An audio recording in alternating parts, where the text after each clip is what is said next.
ajuste en las jubilaciones, ajuste en el salario de los trabajadores. Otro de los sectores muy afectados es el de la educación.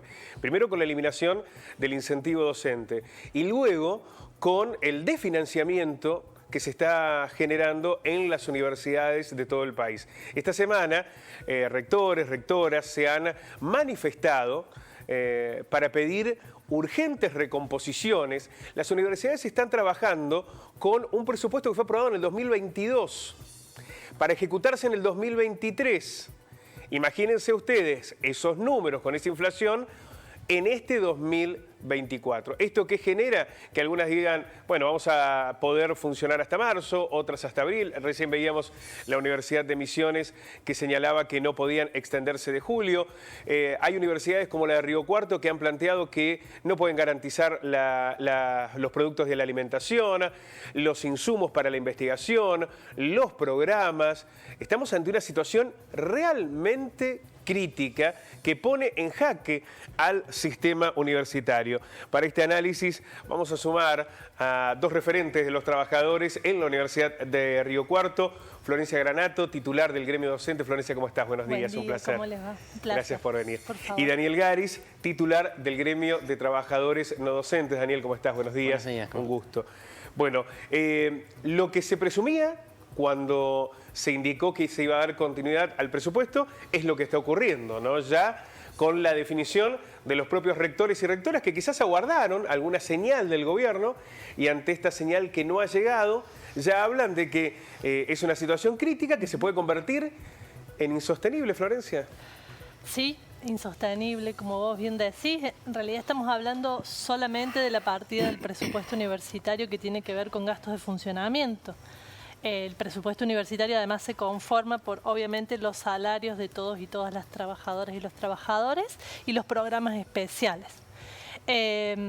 Lo que acabas de explicar y de comentar sobre los gastos de funcionamiento es tal cual. Yo creo que llegamos a menos de julio en el caso de Río Cuarto, si fuese ese el dinero con el que hay que funcionar, y además lo que se viene en aumento de tarifas y demás, ¿no es cierto? Eso seguro Daniel va a poder comentar algo más.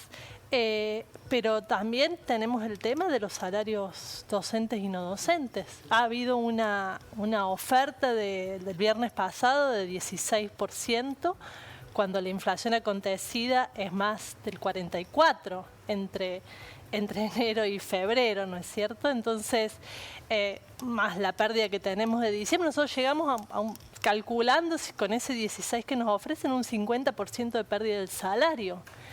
¿Cómo podemos sostener en funcionamiento la universidad trabajadores y trabajadoras que, en el caso de los docentes, 500 de más o menos 2.000 docentes, son un poquito menos, ganan por debajo de la canasta básica total, o sea, son pobres? ¿Cómo sostenemos el funcionamiento de la universidad? Nos preguntamos, por eso entendemos que hay un esfuerzo muy grande que tenemos que hacer trabajadores y trabajadoras junto con los rectores y las rectoras del Sistema Universitario Nacional para sostener la universidad y peticionar ante las autoridades la correcta gestión del Sistema Universitario Nacional con fondos públicos que deben ser puestos al servicio de la educación, como lo establecen las leyes. Daniel, en este contexto que plantea Florencia y el que han señalado los rectores, hay también un documento que se conoció ayer de la Universidad de Buenos Aires. Ya se habla de cuestiones básicas, es decir, se te rompe un foco, no lo puedes cambiar. El rector de Villa María dijo, no podemos cortar el pasto, no podemos mantener los espacios verdes en estas condiciones. Digamos, cuando uno piensa, si desde ese punto de partida está la complicación, lo que debe ser comprar los insumos para las investigaciones, lo que puede ser pagar la luz, pagar el gas. Es una situación muy crítica la que se está enfrentando en la propia universidad. Totalmente, es así como lo estás planteando. Te puedo dar, o sea, mi función dentro de la universidad, mi trabajo, estoy encargado de algunos servicios y con 3 servicios esenciales como limpieza, luz y gas, se van a mitad del presupuesto mensual. O sea, o anual, porque sería lo mismo en este caso. O sea, imagínate lo que queda para el resto, lo que sería comprar insumos, el resto de lo que es. La situación es crítica. Es crítica, pero sabíamos que iba a ser así. Nosotros, del sector no docente, hace un año que venimos diciendo que que depende de quién ganara la elección, es lo que iba a pasar. Cuando fue el candidato Milei y él te escuchaba recién decir que estaba haciendo un ajuste superior en el fondo, bueno, Milei dijo que iba a hacer un ajuste superior a lo que el fondo pedía. O sea, yo lo sé, lo sabemos, nos asusta, pero no nos sorprende, porque es lo que había dicho que iba a hacer. Lo que pasa es que la gente, los votantes, y acá quiero hacer una aclaración, los votantes que votaron al presidente, porque también los votantes, nosotros votamos y elegimos representantes, diputados, senadores, que no piensan lo mismo que lo que está pensando Milei. Y bueno, a esa gente, a esos representantes del pueblo también tendrían que salir, y no escuché a nadie que salga a defenderlos, por ejemplo, las universidades públicas, porque esto es muy crítico. Y, a ver, traigámoslo a Río Cuarto también. La universidad transita por la misma, más de 10.000 personas por día. Son alrededor de 15.000 alumnos y 2.500 trabajadores. Imagínate lo que significa una ciudad dentro de otra ciudad. ¿Qué pasa en Río Cuarto si se cierra la universidad?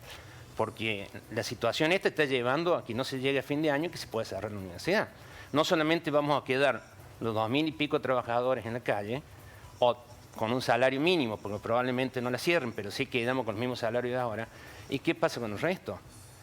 Ayer yo fui a hacer una nota en Radio Universidad, salí, había dejado el auto, caminé por el centro y hubo los comercios vacíos. O sea, esto no... La crisis no es solamente de la universidad. Pero bueno, lamentablemente parte de la sociedad lo votó. Muchos ahora dicen que no sabían que iban a hacer estas cosas, pero lo dijo claro. Y ya volviendo a la universidad, sí, la situación es alarmante, y es alarmante en los dos sentidos que acaba de comentar Florencia, en el mantenimiento de la universidad y en el salario. En el caso nuestro, nos ofrecieron un 6% de aumento para este mes de febrero. Ahora yo salgo de acá y tenemos una reunión, que no pude viajar a Buenos Aires, pero lo hago en forma virtual, de la federación, donde nos juntamos todos los secretarios generales y vamos a definir qué se va a realizar. Hoy todavía, Daniel, Florencia, estamos hablando de cuál es la capacidad de respuesta que puedan tener los sindicatos o los trabajadores en confrontar con lo que es este brutal ajuste, ¿no? Pero quizás por cómo se van dando o se han ido desarrollando las políticas y las decisiones del gobierno, en realidad lo que puede suceder es que nos estén empujando a que las universidades no funcionen, no por la protesta de los trabajadores, sino porque no hay insumos. Que las protestas se reconviertan no por únicamente una recomposición salarial, no se está hablando de una mejora, sino de recomponer parte de lo perdido, sino porque la inactividad económica y la recesión lleve a situaciones de desempleo, ¿no? Todo se está acelerando como nunca antes se dio en la conflictividad social. Hoy estamos discutiendo, a lo mejor las clases no empiezan porque los trabajadores han perdido tanto que pueden hacer una protesta. A lo mejor en 2 meses estamos discutiendo, no empieza porque no podemos prender la luz, ¿no?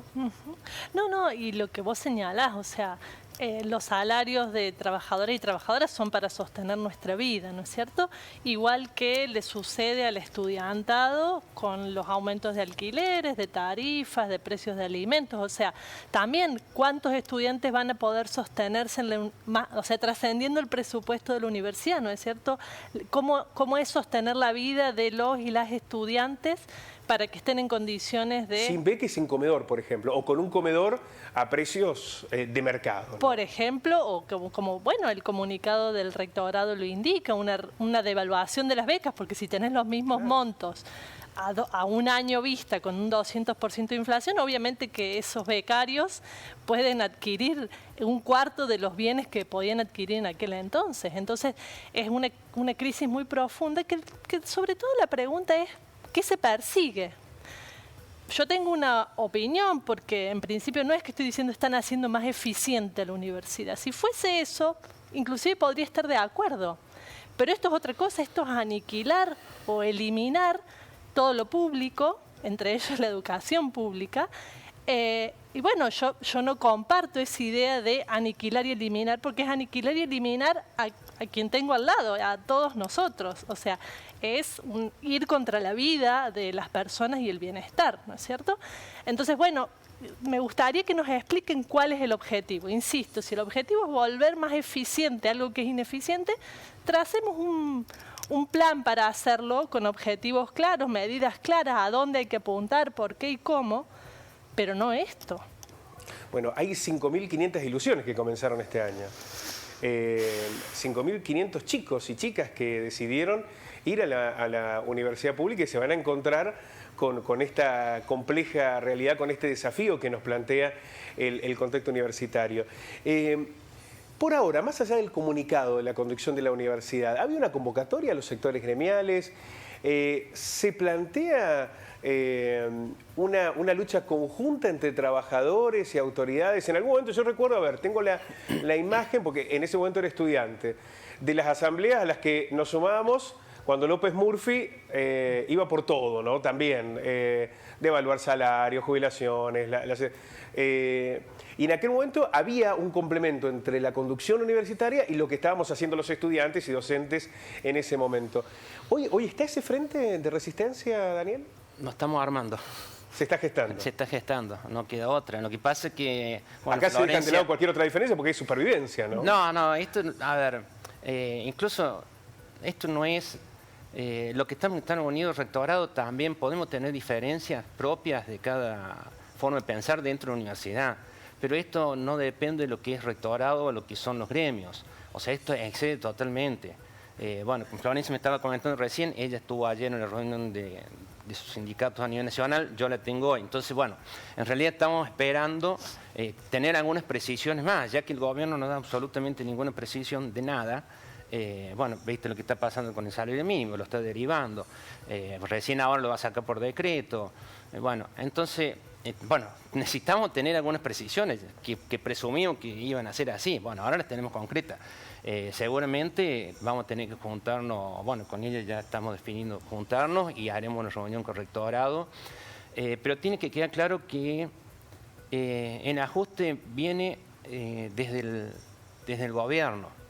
El problema es la política que está tomando el gobierno. Y yo sí tengo en claro qué es lo que quieren hacer.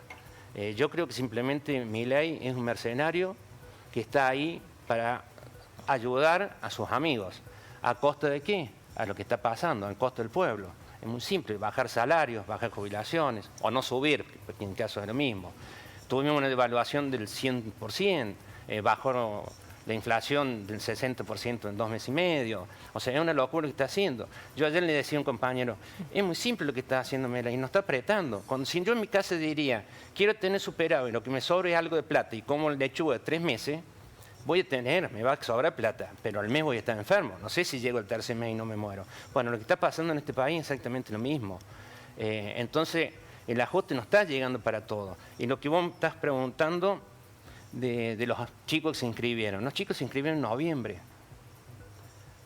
Hoy el transporte debe subir alrededor del 180%. Imaginen los chicos de los pueblos que tienen que venir acá. Los alquileres, 300% en promedio. Yo no sé de los 500 chicos que se inscribieron cuántos van a poder cursar. Bueno, este es el ajuste que está haciendo el gobierno. La estimación que hace no pone fecha la universidad. Habla de una situación crítica y que no van a poder pagar, bueno, lo decíamos, lo que tiene que ver, hacer frente a la cuestión de la alimentación. Uno entiende que es el comedor, las becas, los programas y los insumos. Esos 4 ejes marcó la universidad. Con esta realidad, ¿hasta dónde llega la universidad?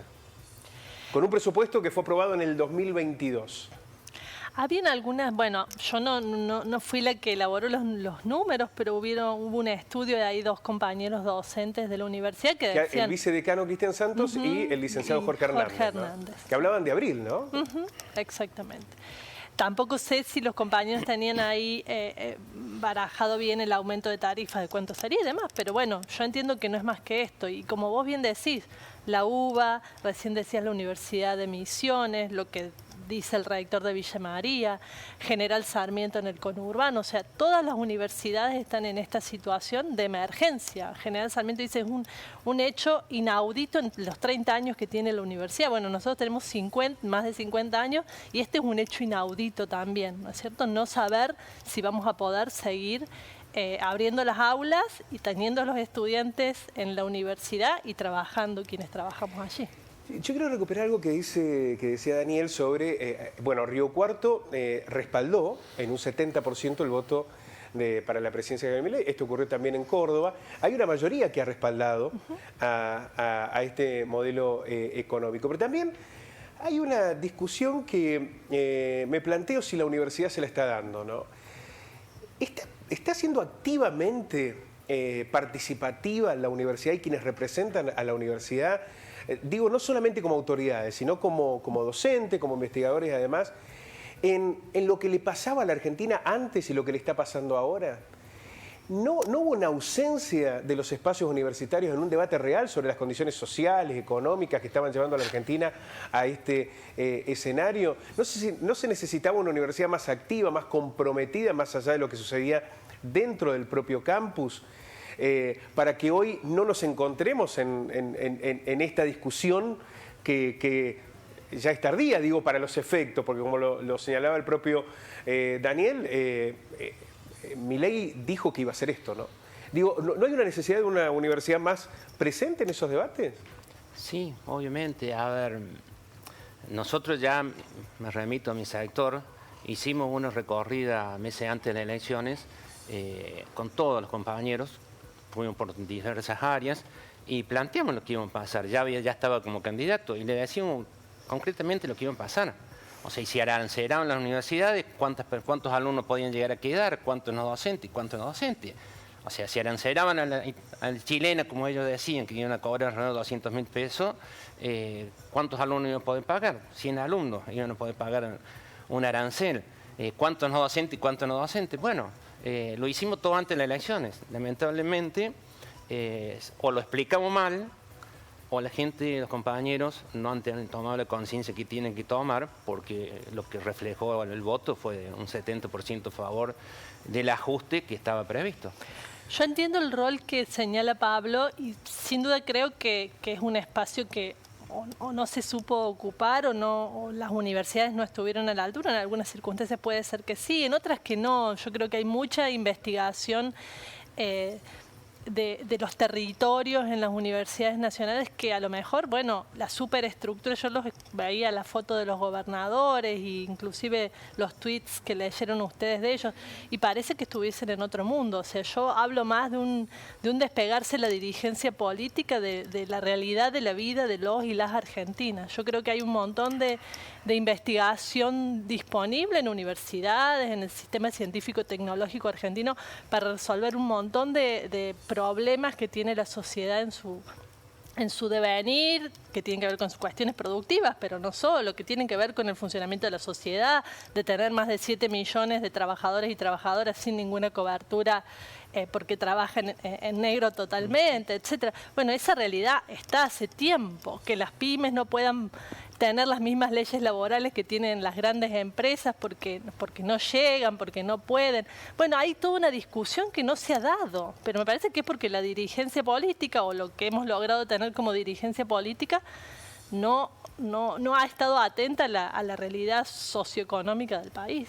Bueno, hoy ya a través de la formalización de los documentos que han dado a conocer las propias universidades queda en evidencia la crítica realidad presupuestaria. Universidades que dicen llegamos hasta abril, universidades que dicen llegamos hasta mayo, otras que dicen llegamos hasta julio. Solo habría que pensar un minuto, ¿no? ¿Qué sería, por ejemplo, de Río Cuarto sin su universidad? Si la universidad no pudiera funcionar, si esos 10.000 chicos que van todos los días allí no estuvieran, si los alquileres que dependen de esos 10.000 chicos y de toda la actividad no estuvieran, si todo ese dinero, ese flujo económico que implica comercios, impuestos y demás, si no estuvieran, ¿no?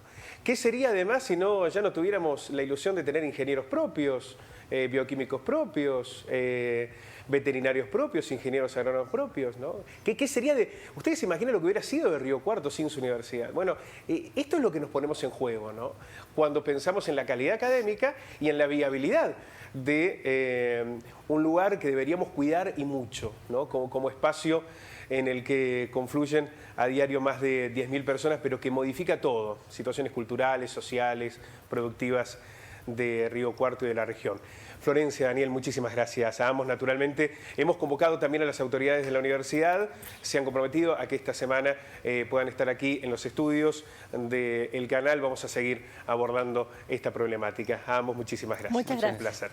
Florencia Granato y Daniel Garis, la situación de las universidades y parte de este contexto que hoy enfrenta la educación en la Argentina.